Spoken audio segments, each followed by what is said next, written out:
All right. Okay, welcome. Like I said, this is a hands-on workshop, so I'm really excited.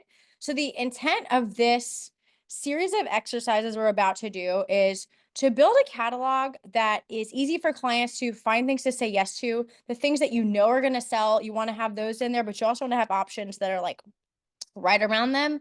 And then we all have this like creative urge to design things and do things that are bigger than what we've done before. So we want to inspire our clients to book the show-stopping decor that we really want to do. And that's how we grow our business. And there's a few other things, obviously, upsells and showing clients what's possible through like, you know, adding other details to bring a theme to life, things like that. And so we should just kind of know our numbers as well. Like, what are the incremental ads for every event that we can do that can help grow our business 5, 15, 30% year over year? Because when you start to add these little tiny incremental add-ons and you do that for each client, you can make more money with, you want to make more money with each client, but you also want to overall like grow your sales. And so that's either getting new clients to come in and say yes to what you're selling, or adding on to existing clients who are already like, oh, okay, now that I see that it's possible, yes, I want that. So I did this baby shower 2 weekends ago, and it's nothing fancy, right? It's just like pretty basic. Like we crank this out like every weekend, right? This is our bread and butter. And the client designed this, and she and her husband did it. They're having their first baby, and she sent the link to her friend to actually pay for the baby shower. And her friend was like, "Oh, I wonder, can we put something on the backdrop?" So we added this, and then she checked out. We're like, awesome. Like the client's gonna be happy with this. Like this looks really good. But then my business partner and I went with these green things, the greenery, and we're like, oh, maybe like, that would kind of look pretty good, especially since she's already like, she's gone really styled out. And I love that she picked like a darker backdrop, which people usually don't do. People always like are choosing like whites and stuff like that, which kind of like I feel like dulls a theme. But she went all in, and these people were styled out. She was wearing like this like silk leopard dress with her baby bump. She looked so cute, right? So they were like all in on the design. And we show up with the leaves, and they're like, yeah, like, of course we want those. Like, we need those, right? So we added them on while we were there. We personally accept the final payment um, after we've completed the setup. Most people complete it before, but I like to have the option of like, oh, you want more? We can give you more. So with that idea in mind, we're going to get started on a series of exercises so that you're not guessing about your business, you're actually looking at the details about your business. Okay. Welcome, Adriana and Nancy and Andrea. Thanks for joining. This is a bit of a hands-on workshop, so if you missed the beginning, we are about to do some activities together. Okay. So the first one is wherever you post the most. If you post consistently on your Google business profile, your Instagram, Facebook, or maybe you like are kind of bad about posting, you actually just have like a ton of photos on your phone, like literally go back like just a couple pages and screenshot the last images that you posted. Okay. The point of this is we don't want to guess what we're doing a lot of. You kind of have a gut hunch of what you're doing, but you want to know, what am I actually doing a lot of? And so in our business, we do this single tiara with the balloons like all day long. Like I said, we crank this out. I know this. And so if I just go through, all of these circles are in red, are a version of that, a tiara with the balloons on both sides. Like if you look, we do that literally all day long, right? The other thing we do a lot of is Cricut lettering. So we upsell the Cricut lettering for $55 almost on every single client. We also like to add little themed details. So you'll notice like the leaves, some foils. We do a lot of number foils. This is a, construction themed foils. These are tangerines like on a vine. There's florals in here. So we're pretty good. This is like a, what is that? A gingerbread man. We're pretty good about like showing the client what can be added on. And so I think like from our upsell standpoint, we're doing a good job at maxing out the item that they're buying we need to go wider, right? Like I can just tell already, we need to be doing more multi-backdrop instead of single backdrop because we're kind of maxed out on what we can get the client to spend there. So just look through your last pictures and just see like, what are you actually getting people to buy on a consistent basis? And that'll tell us what our bread and butter is. So obviously in the Fanfaire catalog, you have your backdrops with the garland. So those are our big statement pieces for the event. Then there's balloons by the foot. So for us, we also do a lot of custom step and repeats. So those we sell balloons by the foot and the client brings their step and repeat over and over again because they have it logoed, right? So we do some of that too. And we also do these very organic garlands that are like usually 12 to 15 feet. And then number bouquets. So if I break it down for my small business, we're doing a ton of the tiaras that are cloth and wooden with balloons are on both sides, not single side. And then you didn't see a lot of shimmer walls there just because of the season, but at the end of the year, we did a lot of shimmer walls and greenery walls. So those are like second in line for the backdrops, but this is truly our bread and butter. We crank this out. Like I said, this is what people see. They say, I like that. I want that. Let me style it in my theme. I said for our upsells, we're doing a lot of Cricut lettering and foil numbers.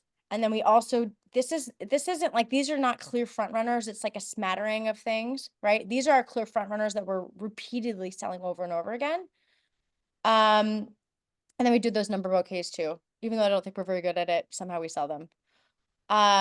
What are you guys seeing? What's your bread and butter? You can go ahead and just like shout it out. Is anything super obvious? Mine is arches, the traditional arches for corporate events. I've been doing a lot of those. Nice. Traditional arches. Okay. Mine's probably a freestanding garland. Okay. What else? I see a couple in the chat. Let's see. Columns as well. Garlands. It's either heavy design that's consistent. Okay. If you look at your pictures, is there a certain backdrop that you tend to use, or is there a formula where you have like one large backdrop, one small backdrop, or are you mostly doing garlands of any length? Are you mostly installing freestanding garland? Okay. Okay. Mine are usually just one backdrop. I don't have typically like the 3 or 2, just one and then a garland on the side and a small one. Like kind of like what yours look like. Okay. Okay. I know you've been doing a lot of upsells with the daytime fireworks. You do a lot of gender reveals, so you're adding on details related to that. And marquees, yeah. And marquees. Okay. Okay, cool. Okay, so does everyone have a good idea of like at least one thing from each? So some of you named like just, the arch or a freestanding garland. Freestanding garland, I feel like falls in this section. Can you guys identify something that falls in the other sections too? That is like, okay, this is what I know my clients want. And so if people are not, they're not buying something from one of these sections, right? Maybe when you're not effectively showcasing the other options, or maybe the pricing is kind of off, or maybe they continue to see that, so that's why they keep booking it. We do a lot of word of mouth referrals, and so people see those backdrops at a lot of like kids parties, right? We do that, and someone's like, oh, that's the must have at the birthday parties, right? Okay. So next, let's identify like what is your average selling price, right? Ours kind of fluctuates with the number bouquets that we'll crank out. It lowers our average selling price. Our backdrops with the garland are roughly, it depends on how many things they add on, but roughly $575 to $730, right? So that's a high ticket item that people are willing to buy over and over again. And then you might have something lower, and then we also will add on like bundles and stuff like that. But if other people will buy just like the number bouquet for like a pickup, right? So knowing roughly what your average selling price is, if we were to increase your average selling price by 5%, 10%, and I have a calculator here that I could just share with you guys too. That's a quick, we know how to add 5, 10% or whatever, but we should be identifying what does 5% increase look like, or what does 20% increase look like for what I'm already doing? And what does that mean in terms of what I sell? And so for this average selling price, if I wanted to increase my sales by 5%, that's just trying to think about adding on like a jumbo number foil for every event. We're doing a good job at upselling Cricut lettering. We sell that for $55. So that is very much in the wheelhouse of like what people are willing to incrementally add on. An LED sign is easy money, right? There's no cost there. I'm just reusing it over and over again. That isn't in the 15% increase range. I think the most obvious upsell is more garland, right? And that could be significant. That could be a 20% increase or more, right? And people are going to see the difference between something kind of like more conservative versus something like wider, like built out, right?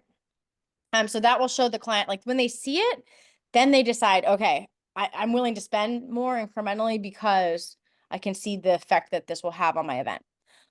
Potentially, if you want to go into like 25% or more, you're probably adding on another item. So that could be like a party pole, like Alyssa has with the large balloon on top, and then like the fringe coming down, something like that. That's actually pretty fast to put together and pretty profitable. And then 30% could be like another backdrop panel, right? And then usually people will be comfortable with adding another backdrop panel, but we want to add on more balloons, right? So that is going to go more than 30%. Let's see. So let me just show you a quick example of what that looks like. So my business partner and I just made 3 new backdrops. I never knew I could make a backdrop, but I'm super pumped. And we made 3 for $247. And we were about to spend with shipping off of this other site. I forget what the site was called. We were about to spend like $250 for the backdrop and then another like $75-80 for the shipping. And it was going to take 3 weeks to get here. We did that, all of that. Plus we would have had to paint it, right? That included the paint. So we got, more than 2 more backdrops for free by doing it ourselves. And I can tell you, that could be a whole other workshop, but having these backdrops is a good way to just like obviously increase consumer spend. Okay.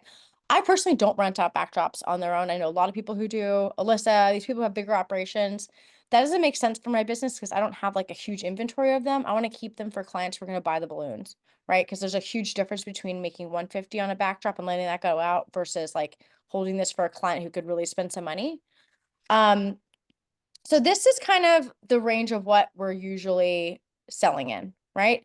But I like to give the client the option for something that's more simple, that is going to be in a more approachable price point, and they can see obviously there's a clear difference. Incrementally, it's not that much more to add on the balloons here, and it's much more of like a photo moment, right? So we all know how to do that. Now I challenge you to think through whatever your bread and butter is. Think of 2 other variations that could potentially be more interesting to the eye to show that you guys do bigger installs or more profitable. So the first thing that came to mind for me was, okay, I have this new square backdrop that I'm excited about. We crank out the chairs all the time. We got the square one. And so now I want to show clients what are the possibilities. So these are actually all in the same price range, but it looks like a bigger event. I can add on more balloons as a bigger upsell. And it takes me less time because I'm already there to unload this thing. I'm just unloading this. I'm doing less balloons. It's less effort. So this is actually more profitable for me, right? And so this shows the client, there's more interesting to the eye, right? So I hadn't thought about placing the balloons like that, but Alyssa is getting a ton of clients who are asking for this. She did it with a couple of hers, and I saw the pictures and I was like, oh my gosh, that looks so good. Like I can totally offer that to my clients. So this is in a similar price point. The client perceives that they're getting more because they have 2 backdrops. You can't have these backdrops without lettering on there, right? I mean, you're not going to have 2 blank backdrops. You're going to need some kind of like writing on there. So it kind of like seals the deal for the Cricut upsell. And then people want to make it more interesting, make it fuller. These are just a couple mock-ups I whipped up this morning, but these are just other variations that I can do that are just like a small departure from what clients are already buying. right? Are you guys following with me here?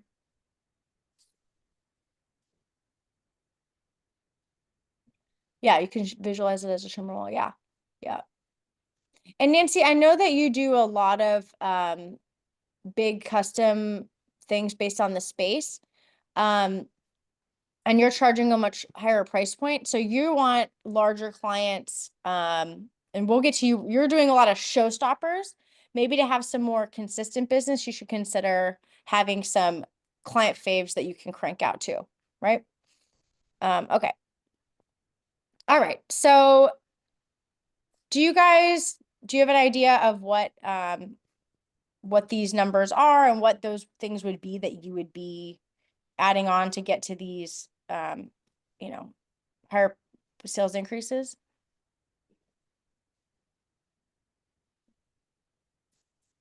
Probably pretty similar to what I've written out here. Can you identify things like in your garage, in your storage, in your Fanfaire catalog already that are like, okay, these are items that I can, because if you just go into your Fanfaire store, florals for sure, and just flip everything to on, you'll see the things that are on and what the price is. So you can kind of tell right away, like, okay, these are all within that price range. Just suggesting florals. Florals is actually going to be more like in this range because people are going to buy a lot of florals. So I'm going to buy just one thing, right? Florals, and you need to put your cricket to better use. Yep. Okay. Okay. All right. So like I said, this is kind of the range. This is where we're usually falling. But we want to give clients something, especially when people are feeling like right now that there's uncertainty in the economy. People are going to be more scared to spend, and they're going to say, okay, what can you do that's going to achieve this look, but like not as expensive, right? So you want to have, I know it's not, not ideal to have the downsell, but you also want to make sure that you capture that client instead of them going somewhere else. Because you know how easy it is to get that repeat client and they always come to you. You want them to feel like, hey, no matter what, I'm going to find something with this business for every event. And so they know based on their price point, they're going to get what they pay for, right? You pay for this, you're getting something much bigger. You're going to pay for something more simple. It's still going to cost you, but you're going to save a couple $100 or $150 there. And then whatever is your most popular, make sure you do have the showstopper version, the bigger, more expensive version that's in your more expensive tier. Because you at least want an upsell. If the client's already doing this, you can get your past clients at least to think about going like one level up, right?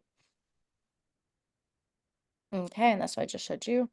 Okay, now for the fun part, the showstoppers.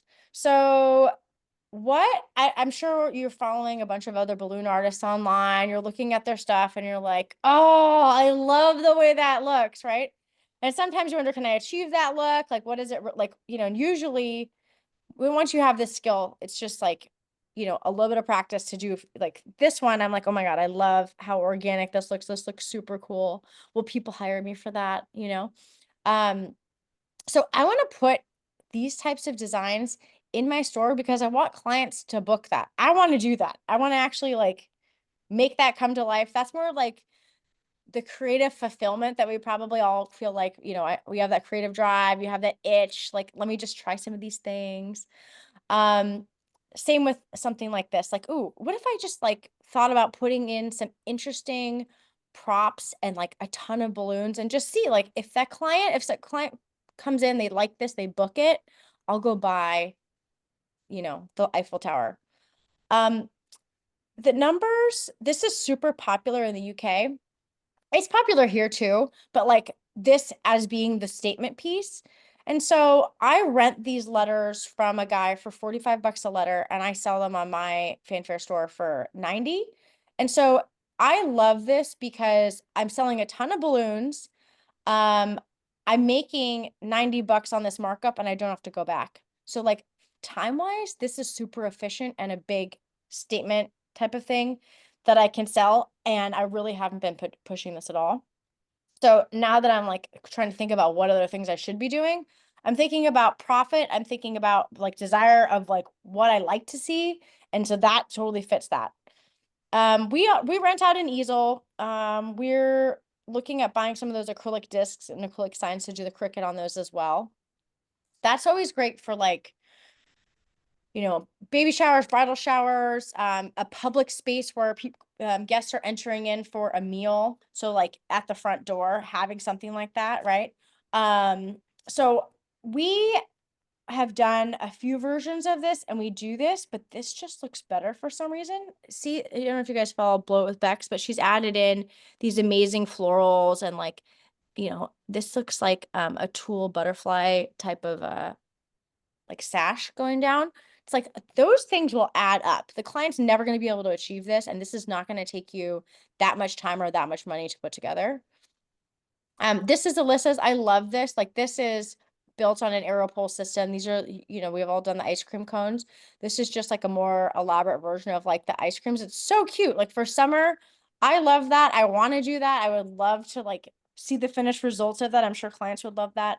I did an ice cream party a couple years ago, and that was the picture. Like everyone was like, we love that one, like do that. And so that inspired a lot of other people to book something like that. Never done something at this scale with ice cream cones. So that looks super cool to me. And then I mean, this is very simple. Like in the UK, they do a lot of more simple designs. I think partially because like the space there, things are just smaller in Europe. But this is a lot of bang for your buck. Like this looks really good. And I know people in the US would be willing to spend a premium because this just looks so professionally done. Like if you look at that versus someone who's done the DIY strip, they're going to be like, wow, I can't achieve that. Like this looks really good. So my goal for myself for the year is to incorporate some of these really organic, detailed designs that are going to be real showstoppers. Who are some of your favorite artists, or what are some of the types of styles that you guys like? You can go ahead and just like blurt it out. Jesus Tejeda, Blue Yes. Garden. Yes. Oh my God. Did you see the recent one in Chicago? I love his work. Oh, Yes. yeah, Oh my God. I know. Insane. Insane. I love the idea of getting booked for something like that, but you need a crew. You need to have, like, and you can't just pull people off the street to help you. You have to have people who know what they're doing to install something like that. Oh, and Jesus is very particular too, because I did his class back in February. I did the Valentine's one with him in Alpharetta in Georgia.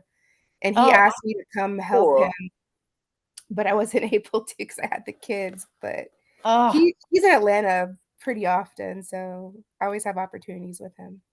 That is amazing. That's cool. Yeah. Yeah. yeah.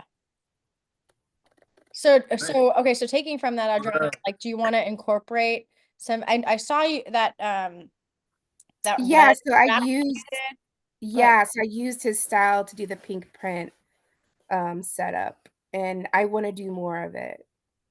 yeah, So I definitely wanted that in my shop. yeah, awesome. Yeah, I think this more feeds the artist soul than and obviously clients love it, right? But you have to be willing to have clients who are be willing to pay a premium because this is a lot of work, right? Yeah, so I have a couple of like corporate contracts, and I'm at the point where I'm trying to convince them to do something more like this. They're still stuck on the standard arch and columns. Like, yes, that's super easy for me to do. Like I get the columns done in like 15 minutes, but I want to do something more artistry and they just don't think because they don't understand that it's going to be still professional looking. And there's a contract that I have in June, and I'm trying to convince her to let me do something like this. You know, I feel like a lot of artists think that like corporate clients always want that too, but I've had luck telling them like we don't do that. I don't like that style. Like, and we will do it. Okay, we will do it. It's profitable. We'll take the business, but we don't like to do it. And so I always lead with organic, and I'm like, this is gonna look so much better. Like so Stryker, they do medical device sales. So they'll hold this conference for their surgeons, which is absurdly at 7 a.m. on a Saturday morning every year. Like, I don't understand, these surgeons like to get there early the Saturday morning on Saturday, 7 a.m. like for a conference. Like, no, but I deck it out in organic exactly in their brand colors, and then which are like pretty much goldenrod, black, white. And then we do sunflowers on the tables. So it's like, it's all coordinated. It's nice. A lot of the surgeons are men actually. But like the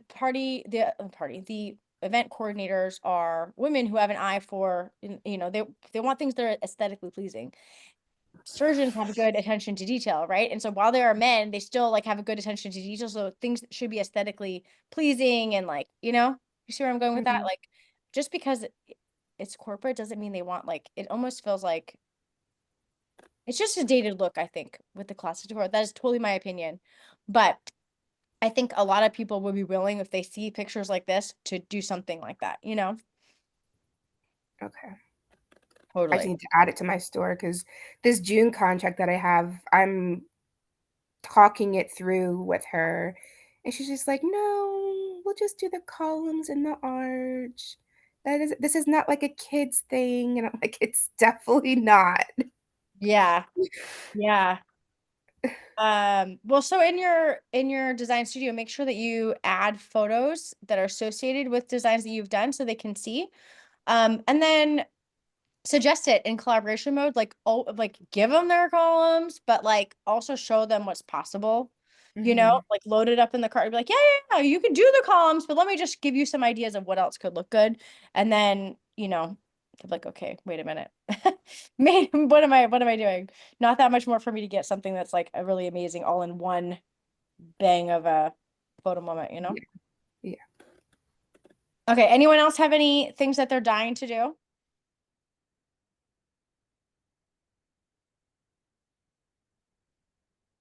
No? That creative itch is scratched? Okay, lucky I you. honestly wanna try what Alyssa did with the ice cream. Like, I had this whole ice cream campaign last summer, and I did Mhm. some creative things, but I haven't done this arch one, but this one looks so cool. Yeah, so fun, right? Yeah. Yeah. Okay. So beyond the things that you normally want to do, then think about like other trends, right? What other trends could you be doing? So for me, I think this, you know, this number thing, also a lot of my network are around my age, which is 40. Don't like to say that out loud, but this type of thing is very popular. People go really big for the 40th, 30, 40, 50, right? Those big milestone birthdays. Um, Wicked, like I totally want to do a Wicked party. I've seen so many great Wicked parties out there. Um, Luckily, my 5-year-old daughter is wanting a Wicked birthday, which is coming up at the end of May. So I am going to get to do that, but I want other people to book that. I want to do variations of it. So when I do some of my designs, I'm going to think about color placement with my balloons. Making it so that I can have one side be all of the pinks versus one side being all the green. So you guys already know this, the number of colors you place on the screen or the number that clients can change, but they're changing it by color group. And so I'll divide up the colors half and half on some of my items so that I have that variation in there. So it's not just like color block clusters. It's, this is a grouping of colors and this is a grouping of colors so that as the client changes it's putting them on one side or the other. Are there any other fun trends that you guys have seen that you're like, I want to do a party like that, even for graduation or prom? Parisian stuff has been in. Anything else that you're like, oh, I really want to do that? Taylor Swift is kind of out, which is a bummer. We only did one Taylor Swift party. That was kind of fun. The murals that Allie with Charming Garland does, the murals, I'm not sure. I'm not sure I know what you mean by that.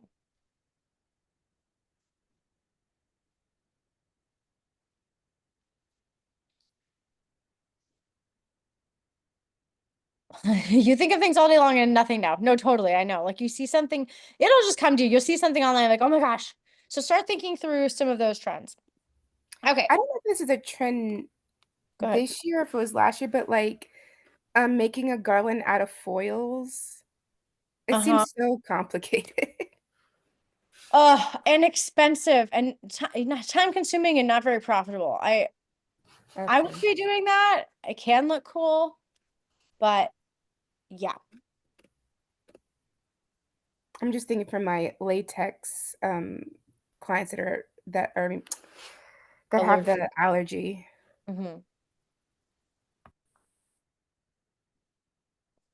Oh, okay. Using the duplets to make a large scale design. Oh, okay. Almost like yeah, I know what you mean. Um, that is a lot of work, but if you can find the client to pay for that, that is a showstopper for sure. That's like one client who wants a show-stopping piece and will be willing to pay for it for sure.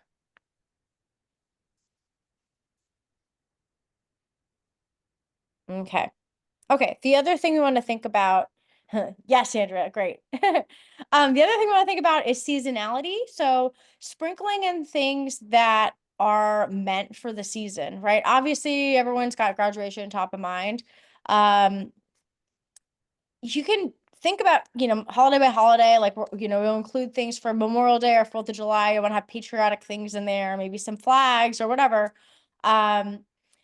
But also just like, okay, you're going into bridal season, baby shower season's year round, but like we tend to get a lot of bridal showers and baby showers like in the warmer months because people want to have a party outside. So maybe that is more like a garden party, right? Maybe that's like softer colors. Maybe they're using pampas or fans or things that are just like, you know, light and airy that give like a soft vibe for an occasion like that. That's kind of more like, feminine, female oriented party.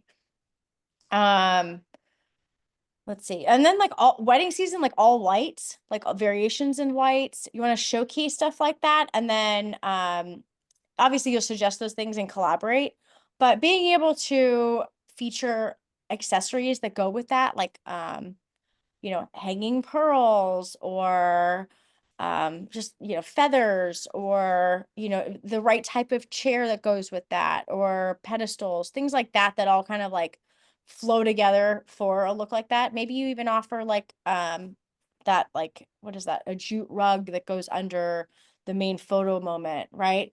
Things like that that are more seasonally appropriate. Like you probably wouldn't want to offer the jute rug December to February. It's like cold, it's going to get ruined. It's like a summer vibe, not a winter vibe. So it's just thinking about like the seasonality of what is coming up, and then the holidays surrounding that. Are there any holidays that you guys have had a lot of success with, or that themes that you love that you would want to try to incorporate? Back to school, maybe. And so I would think like 5 months out. I know that sounds kind of far, but people start thinking about these events, farther out. So it would kind of shift your catalog to be those types of things. And as you think through those themes, like football season's coming up, those types of things, like obviously there's the duality of the two, the good and the bad witch, right? People do this type of theme for football, like, two teams against one another. So maybe there are some scenarios, like certain backdrops, that you would want to have an option where the colors are styled in two different like somewhere like two different garlands on each side, right? And maybe you want to charge more because it's like, hey, I've got to like buy all these unique products. This is like, I mean, if I'm gonna sit there and like blend my shimmer walls, like that's a lot of work, right? So those are some fun ways to get other upsells or interesting things going on in your catalog. That's kind of it. I have some UK holidays. Andrew, I don't think you're from the UK. I'm not sure where you're from, but the rest of you are in the US.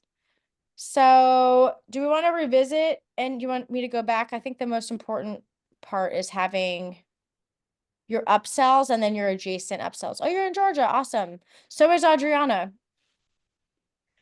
So it's nice to have those adjacent upsells, right? Wait, who's in Georgia? Andrea Horseman's also in Georgia. Oh, nice. Andrea, I'm gonna follow you now.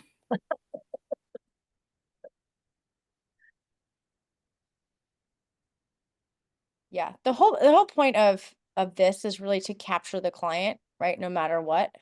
You don't want the client to go to somebody else.